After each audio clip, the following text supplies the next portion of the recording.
Երևանի կենտրոնից ընդամենը մի քանի կիլոմետր հեռավորության վրա գտնվող Հայաստանի ամենամեծ աղբանոցը Նուբարաշենի կենցաղային աղբավայրը երկրորդ օրն է ծխում է։ Երևանի տարբեր վարչական շրջաններից քաղաքացիները բողոքում են թանձր ծխից։ Երևանի տոնին ընդառաջ սա քաղաքային իշխանությունների ճակերտավոր նվերն է, գրում են քաղաքացիները սոցցանցերում եւ տեսանյութեր հրապարակում իրենց պատուհաններից։ Քաղաքացիների բողոքից հետո քաղաքապետարանը հայտարարեց, որ Երևանի կենտրոնում ժամը 11-ի դրությամբ նկատվել է օդի աղտոտվածության առավել բարձր մակարդակ։ Քաղաքապետարանից հորդորել էին շնչառական խնդիրներ ունեցող անձանց սահմանափակել դրսում գտնվելու ժամանակը։ Ավելի ուշ քաղաքապետարանը վստահեցրեց, որ օդի որակը նորմալ է արդեն։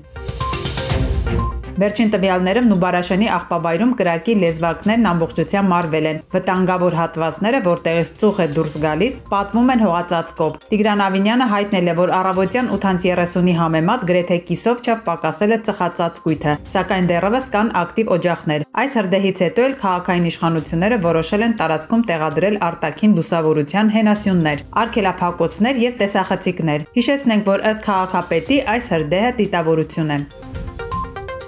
Մեր ձեւով շարժումն այսօր հրավիրել է առաջին հաշվետու ժողովը ամփոփելու վերջին 1.5 ամսվա կատարած աշխատանքը եւ ներկայացնելու իրենց ծրագիրը։ Շարժման համակարգող Նարեկ Կարապետյանը հայտնել է, որ շարժմանն արդեն միացել է 5000 կամավոր եւ եթե այս տեմպը պահպանվի, առաջիկա ամիսներին իրենք կունենան հնարավորություն անշրջելի փոփոխություններ անելու։ Ժողովի ընթացքում փաստաբան Արամ Վարդևանյանը ներկայացրեց գործարար 110 օրից ավելի կալանքի տակ գտնվող Սամվել Կարապետյանի ուղերձը մեկուսարանից, ապա շարժման անդամները ներկայացրին իրենց ծրագրերը արտաքին քաղաքականության, տնտեսության վերաբերյալ։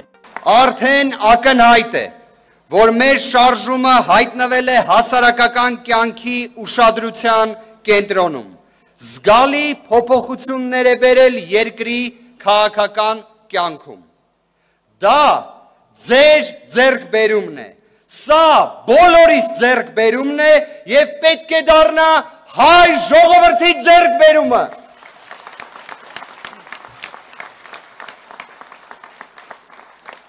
Պատիվ եմ համարում, որ հազարավոր արժանի մարդիկ միացել են մեր շարժմանը ու զինակից են դարձել մեզ։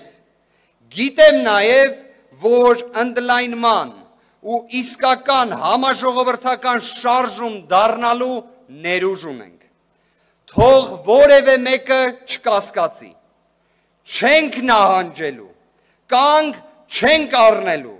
Ու մեր ժողովրդի հետ միասին Հայաստանը դարձնելու ենք աշխարհի ամենալավ, ամենաբարեկեցիկ ու ամենաերջանիկ երկիրը։ Անելու ենք մեր ձևով։ Թիմը երիտասարդ է, այդ պատճառով երբեմն մեզ հարցնում են. Ինչն է պատճառը, որ մարդիկ միանում են մեր ձևով շարժմանը։ Ես կարող եմ ասել, որ պատճառը Սամվել Կարապետյանն է։ Նրա անունը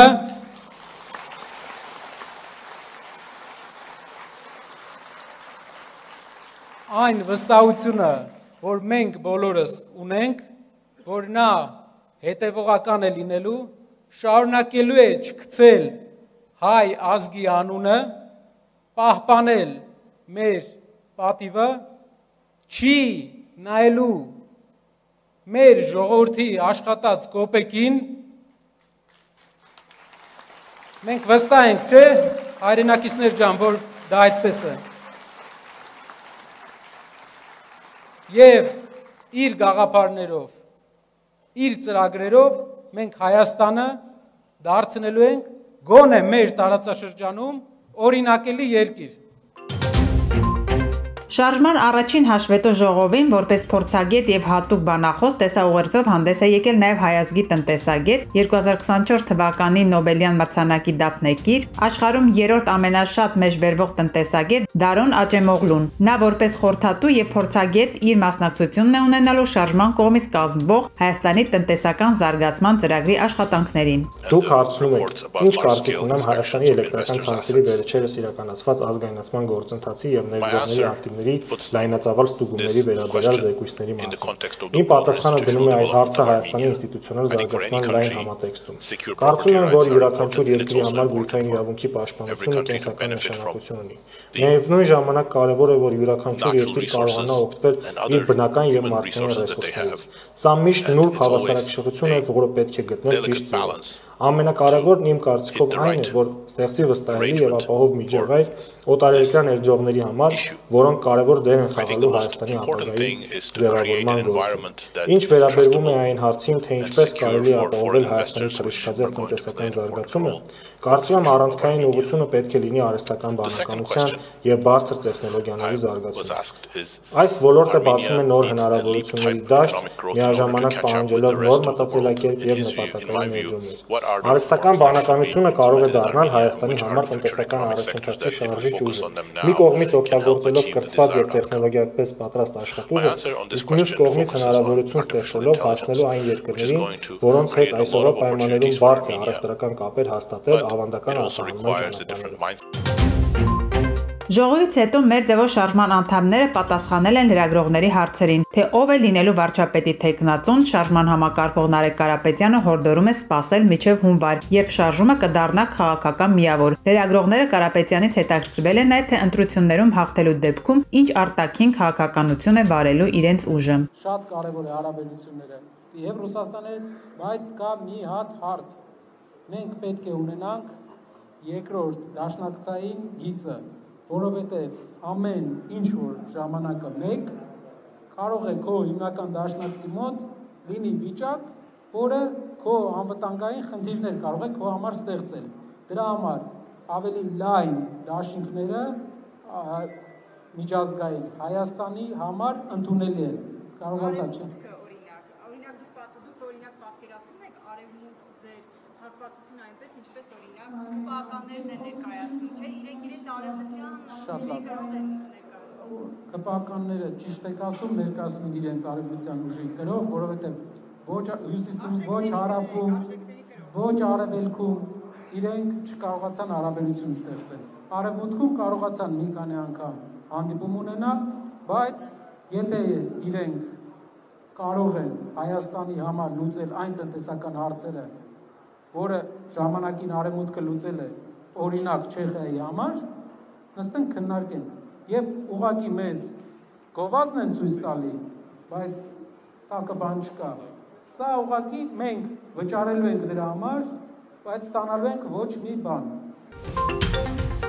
Նորվեգիայի Ֆյորդե քաղաքում ընթացող աշխարհի առաջնությունում Հայաստանի հավաքականի անդամ Վարազդատ Լալայանը երկամարտի 461 կիլոգրամ արդյունքով դարձավ աշխարհի կրկնակի չեմպիոն։ Լալայանը փոքր ոսկի նվաճեց եւ պոկում եւ հրում վարժություններում։ Այսօր դաժան սպանություն է տեղի ունեցել Չարենցավանի եկեղեցում հուղարկավորության ժամանակ։ Օրերս ավտովթարի հետևանքով մահացած 20-ամյա երիտասարդի հուղարկավորության արարողության ժամանակ 26-ամյա մի երիտասարդ է մտել եկեղեցի եւ դանակի հարվածներ հասցրել հանգուցյալի կնքահորը։ Հիվանդանոցում գիտակցության չգալով 57-ամյա տղամարդը մահացել է։ Ըստ ոստիկանության սպանության մեջ կասկածվողը հաշվառված է հոգեբուժարանում, շարժառիթը չի հաղորդվում։ Կոտայքի մարզի մեկ այլ քաղաքում էլ Աբովյանում այս գիշեր վիճաբանություն եւ ծեծկռտուք է տեղի ունեցել, որի ընթացքում հնչել են կրակոցներ։ Գագիկ Շամշյանի հաղորդմամբ կա 3 տուժած, նրանցից 2-ի վիճակը ծայրահեղ ծանր է։ Քննչական կոմիտեի հաղորդմամբ այս գործով 1 անձ ձերբակալվել է։ Ֆրանսիայի նախագահ Էմանուել Մակրոնը Սեբաստիան Լկորնյուին կրկին Ֆրանսիայի վարչապետ է նշանակել։ Հիշեցնենք, որ նա ընդամենը 4 օր առաջ էր հրաժարականի դիմում ներկայացրել եւ ավելի ուշ հայտարարել, որ այլևս չի ցանկանում ղեկավարել կառավարությունը։ Վերանշանակվելուց հետո Լկորնյուն հայտարարել է, որ ընդունում է Ֆրանսիայի նախագահի իրեն վստահված առաքելությունը անել ամեն ինչ ֆրանսիացիների առօրյա խնդիրները լուծելու համար։